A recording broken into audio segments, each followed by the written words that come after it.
Press and medias எல்லாருக்குமே வணக்கம். So இவ்வளோ நேரம் வந்து இருந்து எங்கள் படத்தை பார்த்ததுக்கு ரொம்ப நன்றி. ஃபஸ்ட் நான் எல்லாருக்கும் நன்றி சொல்லிடுறேன். ஃபஸ்ட்டு வந்து இந்த என்னை கடவுளுக்கு ரொம்ப நன்றி என்னை படைச்சதுக்கு. அதுக்கப்புறம் எங்கள் அம்மா என்னை பெற்றதுக்கு, எங்கள் அப்பா என்னை வளர்த்ததுக்கு. ஸோ எங்கள் அப்பாவோட ட்ரீம் தான் இது, நான் ஆக்டராக இருக்கிறது. நான் ஹீரோவாக நடிக்கணும்னு எங்கள் அப்பா ரொம்ப சின்ன வயசுலேருந்து ஆசைப்பட்டுட்டு இருந்தார். அதோட முதல் ஸ்டெப்பாக இப்போ தான் நடந்திருக்கு. ஆனால் அதை பார்க்கறதுக்கு எங்கள் அப்பா கூட இல்லை. இப்போ ரீசெண்டாக 3 months பிஃபோர் இறந்துட்டார். ஸோ ரொம்ப சந்தோஷமான தருணத்தில் எனக்கு அவர் கூட இருக்கணும்னு நான் ரொம்ப எதிர்பார்த்தேன். அவர் இருந்து பார்க்கல. சாரி. ஸோ அப்புறம் இந்த படத்தை எனக்கு கொடுத்த ஃபஸ்ட்டு அஜித்துக்கு ரொம்ப நன்றி. ஏன்னா மாஸ்டர் அஜித் அவன் தான் வந்து ஆண்டன் ப்ரோ கிட்ட என் கான்டாக்ட் கொடுத்து ஆண்டன் ப்ரோ பேச சொன்னது. ஸோ அப்புறம் ஆண்டன் ப்ரோ என்னை நம்பி சரி உதய வச்சு ஃபஸ்ட்டு ஹீரோவை பண்ணணும்னு நினச்சதுக்கே ரொம்ப தேங்க்ஸ் பிரதர். இதே மாதிரி சின்ன சின்ன ஆர்டிஸ்ட்டும் பெரிய ஆளாக இருக்கிறதுக்கு உங்களோட கம்பெனியும் உங்களோட டைரக்ஷன்லேயும் இன்னும் நிறைய பேர் வரணும். அப்புறம் சிவானி ஸ்டுடியோஸ்க்கு ரொம்ப ரொம்ப தேங்க்ஸ். ஏன்னா எங்களை மாதிரி சின்ன படத்தை வந்து இந்த மாதிரி பெரிய மீடியாவில் கொண்டு வந்து சேர்க்கணும்னு நினச்சதுக்கீங்க. தியேட்டரில் வந்து ரிலீஸ் பண்ணுறோம். ஸோ அதுக்கு நீங்கள் எங்களுக்கு ஒரு பெரிய பக்கபலமாக இருக்கீங்க. ரொம்ப நன்றி. இந்த படத்தை பற்றி சொல்லணுன்னா இது டைட்டில்லேருந்து ஆரம்பிக்கலாம். டைட்டில் வந்து சாவு வீடுன்னு தான் வச்சுருந்தோம். இந்த படத்துக்கு ரொம்ப ஆப்டான ஒரு இதுவாக தான் இருந்தது டைட்டில். அந்த டைட்டில் வந்து கடைசி சமயத்தில் மாறிடுச்சு. ஸோ இருந்தாலும் ஆனால் எல்லாருமே வந்து பார்க்குறது சாவு வீடுன்னு தான் கேட்குறாங்க. அந்த அளவுக்கு டைட்டில் வந்து பப்ளிக் கிட்ட கொஞ்சம் நல்லா ரீச் ஆச்சு. என்ன சார்ந்தவங்க எல்லாருமே நிறைய பேர் டைட்டில் பற்றி சொன்னாங்க நல்லா இருக்கு அப்படின்ட்டு. அதே மாதிரி இந்த கதையும் அந்த சாவு வீட்டில் அந்த நீங்களே பார்த்துருப்பீங்க, அதில் நடக்கிற ஒரு பிரச்சனை தான், ஒரு பாடி மிஸ் ஆகிடும். ஸோ அதை நோக்கி தான் வந்து ஒரு டார்க் ஹியூமர் காமெடியாக பண்ணியிருக்கோம். இதில் நடித்த ஆதேஷ் பாலா சார், அப்புறம் பிரேம் சார், ஷாம் சார், கார்த்திக், இதில் நடித்த அனைத்து எல்லாருக்குமே ரொம்ப ரொம்ப நன்றி. ஸோ எல்லாருமே நல்லா சப்போர்ட் பண்ணாங்க. இப்போ ஃபைனலாக நாங்கள் வந்து டிசம்பர் 5ஆம் தேதி தியேட்டருக்கு வரோம். உங்கள் முன்னாடி கொண்டு வந்து நாங்கள் படத்தை கொடுத்துட்டோம். ஸோ அஜித் இந்த படத்துக்காக ஆண்டன் இந்த படத்துக்காக ரொம்பவே கஷ்டப்பட்டு ஏன்னா ஒரு ப்ரொடக்ஷன் எவ்வளோ பெரிய கஷ்டம்னு எல்லாருக்குமே தெரியும். ஸோ அந்த அவரோட ஆம்பிஷனுக்காக அவரே அவரோட ஓன் மணி போட்டு இந்த படம் எடுத்திருக்காரு. அவர் பெரிய இடத்துக்கு போகணுன்னு எல்லாம் ஒன்று இறைவனை வேண்டி விரும்பி கேட்டுக்கிறேன். ஸோ இந்த படம் டிசம்பர் 5ஆம் தேதி தியேட்டரில் வந்து ரிலீஸ் ஆகுது.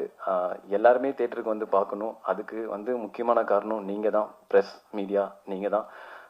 இந்த படத்தை உங்ககிட்ட காட்டியிருக்கோம். நீங்கள் நல்ல ரிவ்யூஸ் கொடுத்து பப்ளிக் கிட்ட நல்லா ரீச் பண்ணி விட்டு இந்த தியேட்டருக்கு வருமாறு எல்லாரையும் கேட்டுக்கிறேன். Thank you so much. தேங்க்யூ. என்னுடைய தாய் தந்தையருக்கு என்னுடைய முதல் வணக்கம். அப்புறம் மேடையில் வந்திருக்கவங்களுக்கும், என்னை வாழ வைத்துக் கொண்டிருக்கும் பத்திரிகை உறவுகளுக்கும் என்னுடைய பணிவான வணக்கம். உதவி சொன்ன மாதிரி தான் என்னுடைய அப்பாவுடைய கனவு, என்னுடைய அம்மாவுடைய கனவு, இதெல்லாம் சுமந்துக்கிட்டு தான் நான் இத்தனை வருஷம் நான் இந்த திரையுலகத்தில் போயிட்டுருக்கேன். எங்கள் அப்பா யாருன்னு உங்களுக்கு எல்லாருமே தெரியும், நான் பத்திரிகைகளில் இருக்கோம். ஸோ காமெடி நடிகர் சிவராமன் அவரோட பையன். அவர் ஒரு பெரிய கனவு இருந்தது, ஒரு பெரிய காமெடி நடிகராக வருவன்ட்டு. அந்த நேரத்தில் 43 வயசில் வந்து இறந்துட்டார். இளந்தேக்கைகள் பண்ணும்போது இறந்துட்டார் அப்பா. அதுக்கப்புறம் நான் காலேஜ் முடிச்சுட்டு அதுக்கப்புறம் சினிமாவில் வந்துட்டேன். ஒவ்வொரு என்னோட குருநாதர் பாக்யராஜ் சார் என்னோட வாழ்க்கையை தொடங்கி வச்ச திரையுலக வாழ்க்கையை, அதுலேருந்து இன்றைக்கி வரைக்கும் நான் பயணப்பட்டு இருக்கேன். இந்த படம் வந்து எனக்கு ரொம்ப கொஞ்சம் நாளைக்கு அப்புறம் ஒரு பெரிய கேரக்டர் வந்து இந்த படத்தில் நான் பண்ணியிருக்கேன். ஒரு படம் ஃபுல்லாக த்ரூஅவுட்டாக ஒரு கேரக்டர், ஒரு அருமையான கேரக்டர் ஒன்று பண்ணியிருக்கேன். அதுக்கு வந்து இயக்குனர் ஆண்டன் அஜித்துக்கு வந்து அவருக்கு நான் தேங்க்ஸ் சொல்லிக்கிறேன். சகோதரர் என்கிட்ட வந்து முன்னாடி கதை சொல்லும் போதே சொன்னார், ரொம்ப நல்லா இருக்குண்ணா, டார்க் ஹியூமர் அப்படின்னாரு. அந்த அப்போ வந்து என்கிட்ட என்ன கதை சொன்னாரோ அந்த கதையை அவருக்கு எடுத்திருக்காரு. அது இல்லாமல் இதில் ஒரு நல்ல மெசேஜ் ஒன்று இருக்குது. இப்போ ரீசெண்டாக நம்ம வந்து கஞ்சா மேட்டர்லாம் நிறைய பேப்பரில் படிக்கிறோம், அதனால் வந்து நிறைய சீரியல்கள் நடக்குது அப்படின்ற விஷயங்கள்லாம் படிச்சுட்டு இருக்கோம். அதை வந்து இல்லைப்பா, அந்த மாதிரி கஞ்சா விஷயத்துக்கு போகக்கூடாது அப்படின்ற ஒரு நல்ல மெசேஜ் கொடுத்துருக்காரு. அந்த விஷயத்துக்காகவும் மற்றபடி உண்மையாக இந்த சிவானி ஸ்டுடியோஸ் அவங்களாம் இந்த படத்தோட பேரை கேட்ட உடனே நாங்கள் இந்த படத்தை விட்டு வெளியிடுறோம் அப்படின்னு சொல்லிட்டு வந்தாங்க. அவங்களுக்கு எங்களோட நன்றிகள் எங்கள் குழு சார்பாக.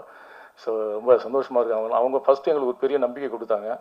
நம்ம எவ்வளோ படம் பண்ணும்போது டிஸ்ட்ரிபியூஷன் பண்ணுறதுக்கு ஆள் வரமாட்டாங்க. அப்படியே ரொம்ப தடுமாறி தான், சின்ன படங்கள்லாம் ரொம்ப தடுமாறி தான் வந்துட்டு இருக்கோம். ஏன்னா ரீசெண்டாக நிறைய படங்கள் பண்ணிட்டு இருக்கோம்னால அது தெரியும். ஸோ அதனால் அவங்களுக்கு வந்து என்னுடைய பணிவான நன்றிகள். இதில் வந்து உதயாதீப், அப்புறம் மற்றும் என்னுடைய எல்லா நண்பர்களும் வந்து அவங்கவுங்களுக்கு கொடுத்த கதாபாத்திரத்தை எந்த தவறு இல்லாமல் கரெக்டாக பண்ணியிருக்காங்க. ஸோ அகெயின் எல்லாருக்கும் தெரிஞ்ச ஒரு விஷயம் தான், எல்லா மேடையில் சொல்கிற விஷயந்தான், இந்த படத்தை வந்து யார் கொண்டு போக முடியும்னா நீங்களாம் தான் கொண்டு போக முடியும். நீங்கள்லாம் நல்லபடியாக ரிவ்யூஸ் எழுதி இந்த படத்தை கொண்டு போகணும்னு நான் ரொம்ப தாழ்மையோடு கேட்டுக்கிறேன். ஸோ என்றைக்குமே உங்களுடைய சப்போர்ட் எங்களுக்கு இருக்கணும். தேங்க்யூ. எல்லாரையும் வரவழைச்சி இவ்வளோ நேரம் காத்திருந்து படத்தை பார்த்து ப்ரெஸ்ஸுக்காக காத்திருந்த உதவி செய்த நமது நண்பர் மணி அவர்களுக்கு என்னுடைய நன்றிகளை தெரிவித்துக் கொண்டு, ஒருத்தர் மேலே வரதும் கீழே வர்றதுக்கும் ஒரு காரணம் வந்து அவரோட விதி அல்ல, நீங்கள் எழுதுகிற எழுத்து தான். அது மாதிரி தான் இந்த படங்கள். தங்கச்சி சொன்ன மாதிரி சாவுடின்னு தான் வச்சுருந்தாங்க. ஆனால் டிஸ்ட்ரிபியூஷனில் பிரச்சனை. டிக்கெட் எப்படி எடுக்க முடியும், சாவுடின்னு எடுக்கணும். எங்கே போயிட்டு வர அப்படின்னா சாவு வீட்டுக்கு போகிறேன்னு யாராவது சொல்லுவோம். நெகட்டிவ் தாட்ஸ் வந்து ஒரே நாளில் சாவு வீட்டில் எடுத்து அதுவும் தம்பி தான் அது புத்திசாலித்தனமாக யோசனை பண்ணி இயக்குனர் வந்து ஆண்டோ அஜித் நல்லா அந்த டைட்டில் உடனே முடிச்சு ஒரே நாளில் அந்த சென்சார் வாங்கிட்டோம். உண்மையிலே அது ஒரு ஆச்சரியமான ஒரு விஷயம் தான். அடுத்து இந்த படம் பார்த்தீங்கன்னா எதை நோக்கி போகுதுன்னு நீங்கள் கொஞ்சம் பார்த்துக்கணும்.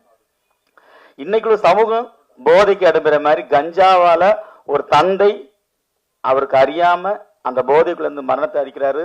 அதை பார்த்து அந்த மகன் திருந்துறான். அதுதான் சிம்பிளா சொல்லியிருக்காரு. முக்கியமான ஒரு விஷயம் அதுல வந்து இயக்குனர் சொல்லிருக்க உண்மையில ஒரு அசாத்தியான விஷயம். தூக்கம் ஒரு மனுஷனுக்கு தேவையான அளவுக்கு தூங்கணும். நீ எவ்வளவு கஷ்டப்பட்டு வேலை செய்ய தப்பே கிடையாது.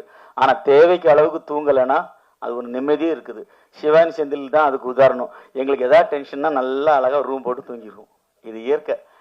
அதுதான் அழகா தெளிவா சொல்லியிருக்காரு. இயக்குனருக்கு என்னுடைய வாழ்த்துக்கள். அதை நடிச்சிருந்த அனைத்து நடிகர்களுக்கும். நீங்க பாத்துக்கீங்க, செகண்ட் ஹாஃப்ல நல்லா பண்ணியிருக்காங்க. இந்த படத்தை இதே போல் நிறைய படங்களை சிவானி ஸ்டுடியோ சார்பாக நாங்க வெளியிடுறோம். இதுக்கு நீங்க ஆக்கமும் ஊக்கமும் தரணும். பத்திரிகையாளர்கள் கண்டிப்பா நாங்க எங்க ஒருத்தன் சுத்தி வந்தாலும் என் கோட்டைக்குள்ள தான் வருவான் மாதிரி, அவன் எவ்வளவு பெரிய ஆளா இருந்தாலும் என்ன படம் பண்ணாலும் ஃபர்ஸ்ட் எங்க வந்து நிப்பாங்கன்னா உங்க முன்னதான் நிக்கணும். அதுக்கப்புறம் தான் நாங்களே முன்ன வர முடியும் அப்படிங்கிற ஒரு எண்ணத்துல இந்த படத்தை நீங்க வாழ்த்தணும். நல்ல அந்த தம்பிங்களுக்கு ஒரு ஊக்கமா ஆக்கம் தரணும்னு சொல்லி எனக்கு வாய்ப்பளித்த அனைத்து உள்ளங்களுக்கு நன்றி சொல்லி விடைபெறுகிறேன். ஜெய்ஹிந்த்.